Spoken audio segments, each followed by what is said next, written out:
Robert Lilleis selle hooaja üks raskemaid ja üks emotsionaalsemaid mänge kindlasti. Sai suurest mustast august välja toodud ning play-offi pilet on taskus.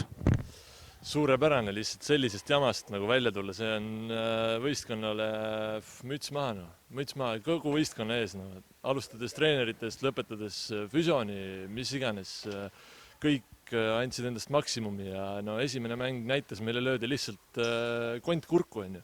Aga teised kaks mängu suutsime enda kasuks pöörata ja viimane mäng nüüd täitsa uskumatu, alguses jälle läks käest ära, aga lõpuks tulime välja, ma olen lihtsalt emotsionaalselt nii läbi ja hääl on ka ära, et raske, aga väga hea meel on, väga hea meel. Esimene poolaeg oli tõesti, jäädi pikalt taha ja oli raske ennast nagu mängu tagasi saada. Mida oli see, mida peatreener Martin Toomas siis poolajal riietusruumis rääkis?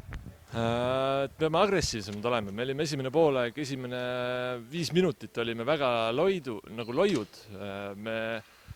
Me lasime lihtsalt korve neil ja lasime ära joosta neil ja teine poolaeg, tegelikult esimese veeranda ja teine veeranda hakkas paremaks minema ja saime mängu sisse ja pidime olema agressiivsemad, ärkama ellu, tulema agressiivsemalt peale, mängima oma mängu ja neil need kerged asjad ära võtma ja nii läks lõppskoori vaadates, et suurepärane. Väga hästi, aitäh sulle ja edu Final Fouri mängudel!